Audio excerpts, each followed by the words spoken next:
The last time you cried, fully, without suppression, the kind of crying where the body takes over and the sobs arrive without permission, you felt something afterward. A specific lightness, a clarity that was not present before the tears, a sense that something had been physically lifted from the body, not resolved, not fixed, but removed. The grief or the frustration or the pain was still there, but the weight of it had changed. The body felt different, lighter, quieter, as though something chemical had shifted. You may remember the sequence, the tightness in the throat that preceded it, the body preparing the laryngeal muscles for the motor pattern of sobbing, the pressure behind the eyes, the lacrimal gland beginning to engorge with blood as parasympathetic innervation increased its secretory capacity, the trembling, the autonomic nervous system shifting gears, sympathetic activation beginning to yield to the parasympathetic program that crying initiates, and then the release, the first sob, the first tears, and the sense that the body had been waiting for permission to do what it was already preparing to do. Something chemical had shifted. The tears carried it out. In 1981, a biochemist named William Frey at the University of Minnesota did something no researcher had done before. Something so simple that the fact it had not been done reveals how completely the scientific community had dismissed tears as a subject of biochemical investigation. He collected emotional tears, tears produced by grief, by sadness, by the specific emotional states that make human beings cry, and compared their chemical composition to reflex tears produced by identical subjects exposed to onion vapor. Reflex tears and emotional tears come from one gland. They look identical under a microscope. They feel identical on the face.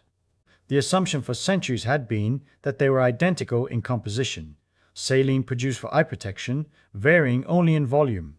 Frey tested the assumption. Reflex tears were simple, saline with lysozyme and lipid. The standard lubricating fluid the lacrimal gland produces to protect the corneal surface.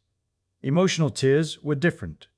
They contain cortisol, the primary glucocorticoid stress hormone, adrenocorticotropic hormone, ACTH, the pituitary hormone that drives cortisol production, leucine and enkephalin, an endogenous opioid peptide, a naturally produced painkiller, prolactin, a hormone elevated during stress involved in immune regulation and emotional processing, higher concentrations of potassium and manganese than reflex tears, higher total protein concentration overall, stress hormones, opioid peptides, neuromodulators, in eye fluid, compounds that had no business being in tears unless the body was using the tears as an excretion route, actively removing stress-related chemistry from the bloodstream through the lacrimal gland and out through the eye surface.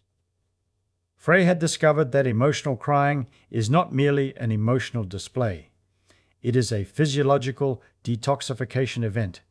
The lacrimal gland was selectively concentrating stress hormones from the blood and excreting them through the eye surface, performing a function that no other excretion pathway in the body targets with this specificity. The kidneys filter cortisol, but they filter everything.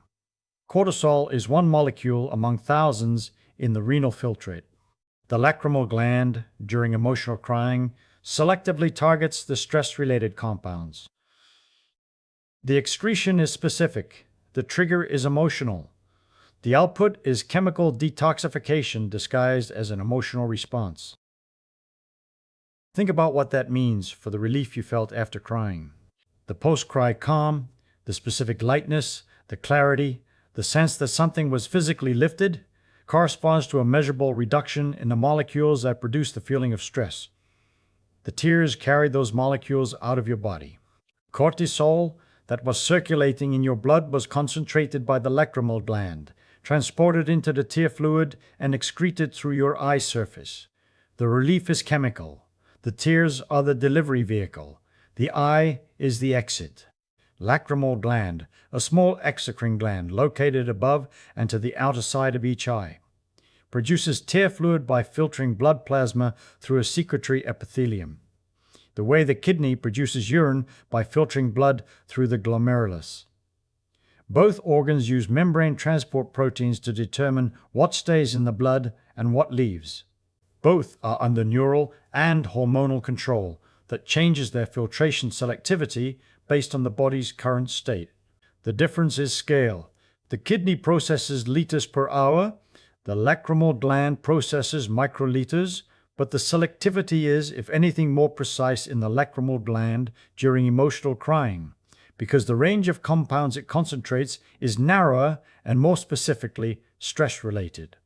The lacrimal gland is, in a meaningful sense, a small kidney behind your eye. During emotional crying, the gland receives parasympathetic innervation through the greater petrosal nerve, a branch of the facial nerve, cranial nerve. 7.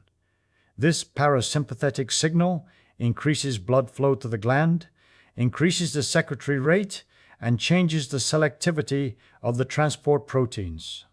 The gland shifts from producing simple lubricating fluid to producing a chemically complex secretion enriched in stress-related compounds. The parasympathetic trigger determines what the tears contain. The neural input is the program, selector. Change the input and the output changes, from lubrication to detoxification, from maintenance to excretion, from automatic to emotionally driven.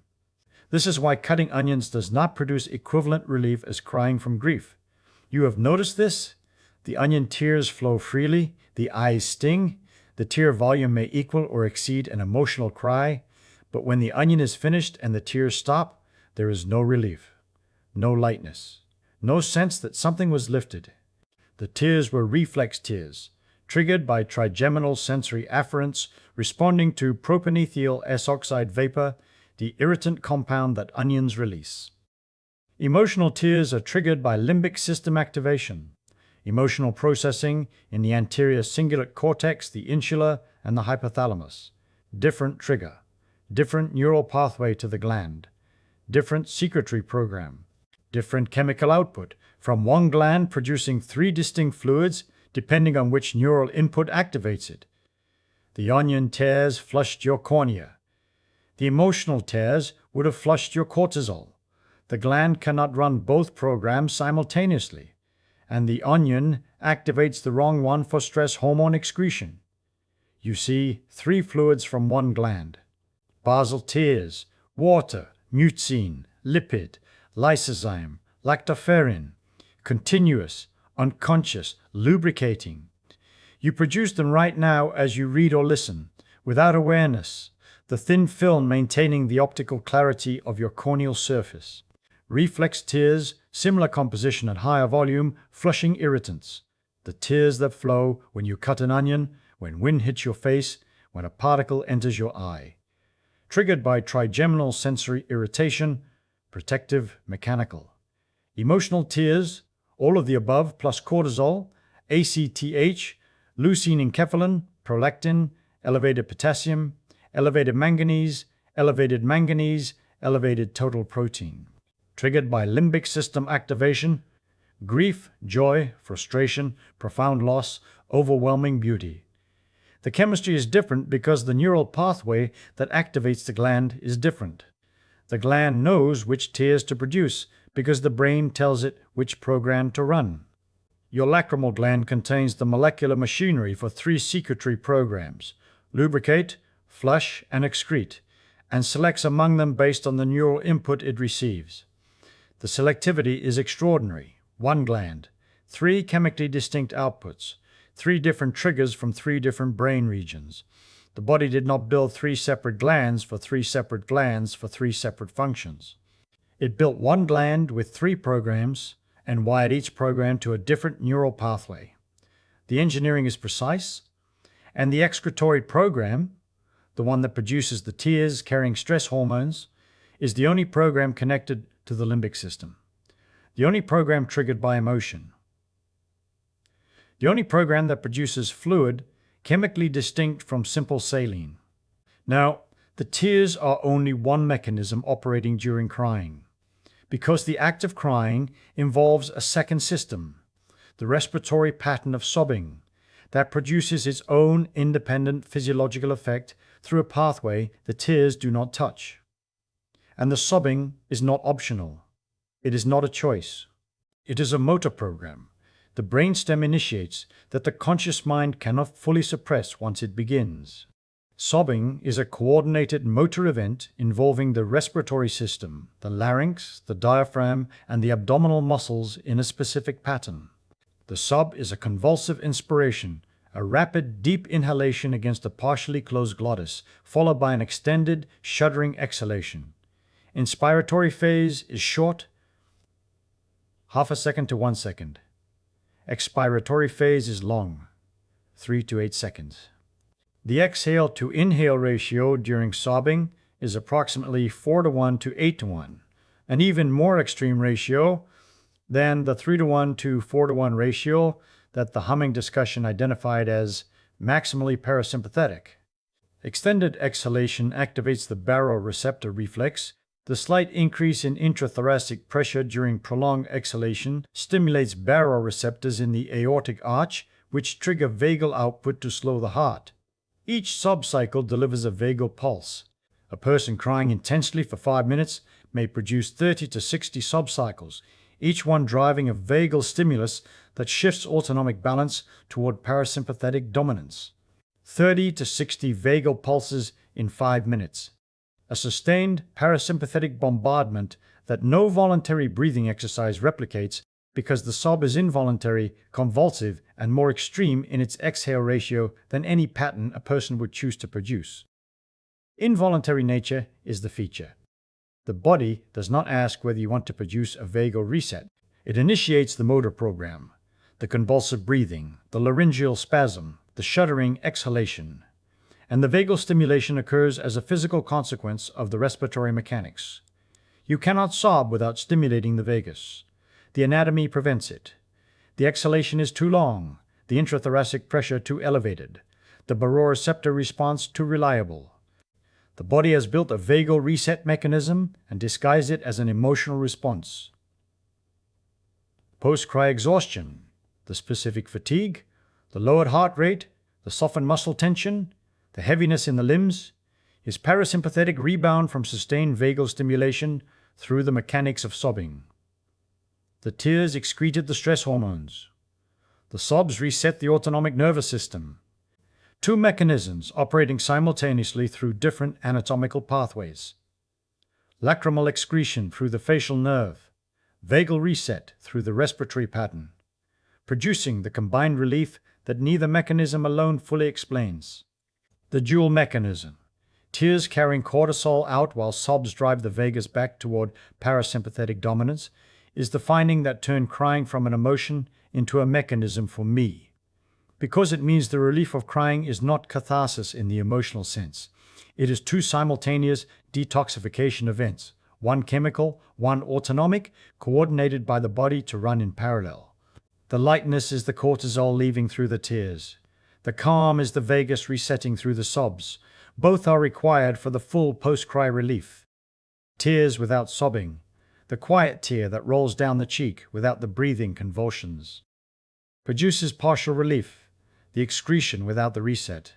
Sobbing without tears. The dry heaving that extreme grief sometimes produces partial relief.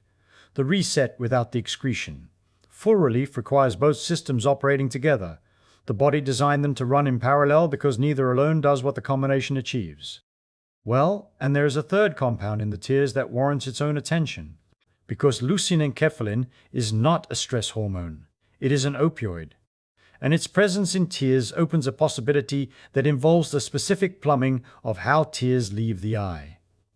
Leucine enkephalin binds to delta opioid receptors in the brain and spinal cord. It is a naturally produced painkiller, part of the endogenous opioid system that modulates pain perception, emotional distress, and reward. Its presence in emotional tears opens two possibilities.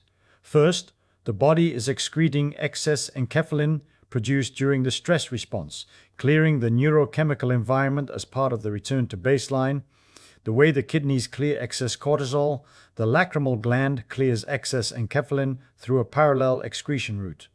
Second, and this is the possibility that the anatomy makes plausible, tears do not evaporate off the eye surface. They drain. The nasolacrimal duct, a narrow channel running from the inner corner of the eye through the maxillary bone to the nasal cavity, carries tear fluid from the eye into the nose. This is why your nose runs when you cry. The tears are draining into the nasal cavity through a bony channel. The nasal mucosa, the tissue lining the inside of your nose, is a highly vascular absorption surface. Drugs administered nasally reach the bloodstream within minutes because the nasal mucosa is thin, richly supplied with capillaries, and bypasses first-pass hepatic metabolism. If leucine enkephalin in the tear fluid reaches the nasal mucosa during crying, it could produce a mild analgesic effect through nasal absorption. Your body would be manufacturing an opioid in the stress response, excreting it through the lacrimal gland into the tear fluid, draining it through the nasolacrimal duct into the nasal cavity, and absorbing it through the nasal mucosa, a self-administered analgesic delivered through the body's own anatomical plumbing. The anatomy permits it. The pharmacology of nasal absorption supports it. The specific measurement, enkephalin absorption from tear drainage producing analgesic effect, has not been performed. The possibility is anatomically coherent. It is not a confirmed pathway. Post-cry numbness, the specific flatness of affect that arrives after intense crying, the mild dissociation, the sense that emotional pain has been chemically dampened rather than emotionally resolved, is consistent with a mild opioid effect. Whether the mechanism is clearance of excess enkephalin from the blood, nasal reabsorption of excreted enkephalin, or both operating simultaneously, the opioid dimension of post-cry relief has a biochemical basis. The numbness is distinct from calm. Calm is parasympathetic. The vagal reset producing lowered heart rate and softened muscle tension. Numbness is pharmacological, a pain-modulating compound acting on opioid receptors. The two arrive together after crying because the two mechanisms run in parallel, but they are different experiences produced by different pathways. The numbness is not psychological shutdown. It may be pharmacological, your body administering a painkiller through a pathway that runs from the lacrimal gland, through a bony channel to the nasal mucosa, and from there into the blood supply of the brain. Consider what happens when you suppress the crying response. When the tightness arrives in the throat, the pressure builds behind the eyes, the trembling begins, and you clamp it down. Hold it in. Maintain composure. The body was initiating a four-system physiological program. You stopped it. If emotional tears are an excretion pathway for stress hormones, suppressing the tears retains the cortisol, the ACTH, the prolactin in the bloodstream. The molecules that the lacrimal gland was preparing to excrete remain in circulation, continuing to act on every cortisol-sensitive system in the body, producing the immunosuppression, the glycation acceleration, the telomere shortening that the entropy discussion described as cortisol's downstream effects. If sobbing is a vagal reset mechanism, suppressing the sobs prevents the parasympathetic rebalancing that the respiratory pattern would have produced. The sympathetic activation that triggered the crying response persists without the parasympathetic countermeasure. Crying provides the heart rate stays elevated, the muscle tension persists, the autonomic balance remains shifted toward the sympathetic state that the body was trying to exit. If the enkephalin pathway provides analgesic relief, suppressing the tears prevents the opioid from reaching the nasal mucosa. The pain modulation does not occur. The emotional pain remains at the intensity it reached before the crying response was initiated. Suppressing crying is the simultaneous suppression of three physiological programs: an excretion system, an autonomic reset, and a pain modulation pathway. The composure has a cost. The cost is biochemical, and the cost compounds. Because the cortisol that was not excreted continues circulating, the autonomic imbalance that was not corrected persists, and the next stress event arrives on top of the residual chemistry from the last event that was not cleared. The person who suppresses crying chronically is accumulating the biochemical residue of every stress response the body tried to clear through tears and was prevented from clearing. Rottenberg and colleagues published in the Journal of Abnormal Psychology that individuals with major depression cry with comparable frequency to non-depressed individuals, but report significantly less cathartic relief from crying. The reduced relief is documented. The biochemical explanation is inferred. No study has compared the chemical composition of emotional tears in depressed versus non-depressed individuals. The proposed mechanism, parasympathetic innervation, that drives emotional tear production, is modulated by serotonin and norepinephrine, the neurotransmitters dysregulated in depression. A person whose parasympathetic tone is compromised may produce tears with reduced stress hormone concentration, the gland's excretory program running at reduced capacity because the neural signal driving it is attenuated. The inference is consistent with the parasympathetic impairment model, but has not been directly confirmed. What is documented, they cry. The tears flow. The relief does not arrive. The crying looks identical from the outside. Something in the biochemistry is different. The person learns, through repeated experience, that crying does not help, and the learning is accurate for them, because their crying is not performing the excretory function that produces the relief. And then, the social dimension. Because tears serve a function, the biochemistry does not explain. Communication. And the communication operates through physics. The crying person does not control, and the observer does not consciously detect. Tears on the eye surface change the optical properties of the eye. The lacrimal film increases the reflectivity of the sclera, the white of the eye, making the eyes appear glossy, luminous, visually prominent. The pupils may dilate slightly from the autonomic shift. The periorbital skin reddens from increased blood flow. Wet skin below the eye reflects light differently than dry skin. The specific pattern of tear tracks on the cheeks is a visual signal that other humans detect and process preconsciously. Before deliberate evaluation, before the observer has decided to respond, the visual system has registered the crying face and begun modulating the observer's emotional and hormonal state. Hassan and colleagues at the Weizmann Institute published in Science that emotional tears contain a chemosignal, a volatile chemical compound, that when inhaled by male subjects reduced their testosterone levels and self-reported sexual arousal. The study specifically measured male response to female tears, whether male tears produce equivalent chemosignals or whether the effect operates across all sex combinations has not been tested. What the finding establishes is that emotional tears contain volatile compounds that alter observer hormones through a pathway the observer cannot consciously detect. The tears communicated a chemical message through the air, a message the observer could not identify as a scent, could not trace to the tears, but that changed their hormonal state measurably within minutes of exposure. The response was precognitive. Testosterone dropped before the observer had consciously decided what they were feeling or how they should respond. Consider the person over 65 who lives alone, whose tears fall without an observer, whose chemosignal reaches no one, whose visual signal is processed by no other human's visual system. The social function of tears is absent. The excretion still operates. The vagal reset still operates. The enkephalin pathway still operates. 3 of the 4 mechanisms function, regardless of audience. But the communication function, the evolutionary purpose of making distress visible and chemically detectable to other humans, operates in an empty room. The body is broadcasting a signal no one receives. The tears are functional on 3 of 4 pathways.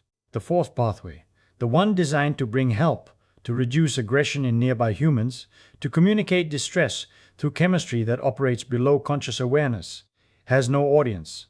The biology does not know the room is empty. It sends the signal anyway. Now, consider what a lifetime of suppression costs. Person over 65 who was raised to suppress tears, who was told that crying is weakness, that composure is strength, that holding it in is what adults do, was trained to suppress a 4-system physiological program, an excretion system that removes stress hormones the kidneys do not specifically target, an autonomic reset that produces parasympathetic rebalancing through a breathing pattern more extreme than any voluntary technique achieves, a pain modulation pathway that may deliver an endogenous opioid through the body's own nasolacrimal plumbing, and a social communication system that alters the hormonal state of every person within range, reducing aggression, eliciting care, communicating distress through chemistry that operates below conscious awareness. If you are that person, if you were raised in a generation or a culture that treated crying as failure, that equated emotional control with emotional suppression, that praised the dry eye and the steady voice as markers of strength, you have been suppressing a detoxification system for decades. The cortisol that would have been excreted remained in your blood, continuing to suppress immune surveillance, accelerate collagen cross-linking, shorten telomeres. The vagal resets that would have occurred were prevented. The autonomic nervous system remained shifted towards sympathetic dominance for the hours or days that the parasympathetic reset would have corrected.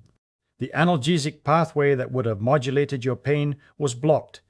The enkephalin that would have been excreted and potentially reabsorbed through the nasal mucosa stayed in the bloodstream at concentrations that do not produce the localized analgesic effect the nasal reabsorption pathway delivers. The social signal that would have brought support was silenced. The chemo signal was never released. The optical signal was never displayed. The people who would have responded never received the communication the body was trying to send. Composure was real. The cost was biochemical. And the cost accumulated across every suppressed episode for every year the suppression continued.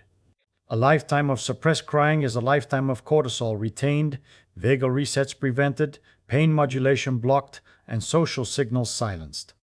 The strength was genuine. Suppressing an involuntary motor program requires significant cortical effort. The price of that strength was paid in every system the crying program was designed to service. Forcing tears does not work. Forced crying does not activate the limbic lacrimal pathway because the emotional trigger must be genuine for the gland to shift into its excretory program. What works is stopping the prevention. When your body initiates the crying response, the tightness in the throat, the pressure behind the eyes, the trembling that precedes the first sob, it is initiating a coordinated physiological program. Allowing the program to run is not weakness. It is permitting a detoxification system to function, an excretion system, an autonomic reset, a pain modulation pathway, and a social signal, all operating simultaneously through 4 anatomical pathways that the body coordinated for exactly this purpose. That inventory, excretion, autonomic reset, pain modulation, and social chemosignaling operating simultaneously through 4 different anatomical pathways during a single episode of crying, is the convergence I cannot reduce to psychology in the tear literature. Because it means crying is not an emotional event that happens to produce some physiological side effects. It is a physiological program, coordinated, multi-system, anatomically specific, that the body initiates when stress hormone load exceeds what baseline clearance can handle. The emotion triggers it. The physiology is the function. The relief is the evidence that the function was performed. Coordination is what reveals the design.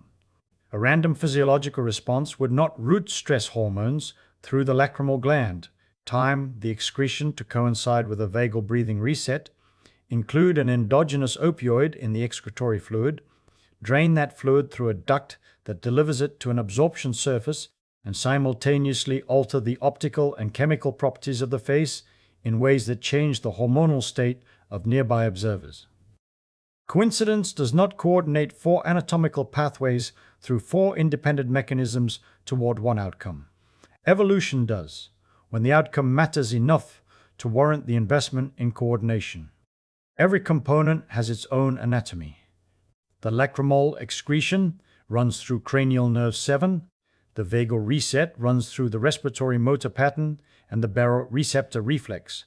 The enkephalin pathway runs through the nasolacrimal duct and the nasal mucosa. The social signal runs through the optical properties of the wet eye and the volatile chemosignal in the tear fluid. 4 pathways, 4 anatomical routes, 4 independent mechanisms. 1 coordinated program initiated by 1 emotional trigger.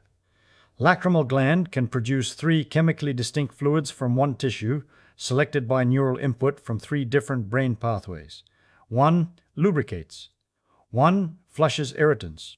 1 excretes stress hormones, opioid peptides, and neuromodulators that no other excretion route targets with this specificity.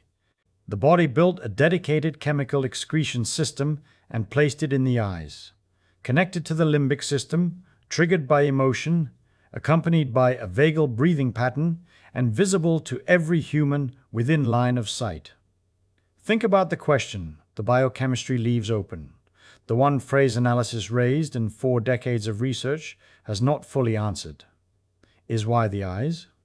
Of all the excretion routes available, kidneys, sweat glands, lungs, liver, evolution built a stress hormone excretion pathway through the lacrimal gland, connected it to the brain's emotional processing centers rather than to the autonomic reflexes that drive other excretion.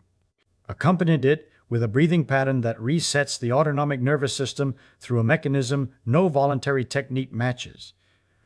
Made the output visible to every observer within line of sight. Equipped it with a chemosignal that changes the hormonal state of anyone who inhales it, and routed the drainage through a duct that delivers the excreted fluid to a mucosal absorption surface where an opioid in the fluid can be reabsorbed for pain modulation. Why this route exists, why the body chose to cry rather than simply filter the cortisol through the kidneys, remains an open question. The chemistry says tears are functional. The anatomy says the coordination is deliberate. The body has an answer. We have not yet found it.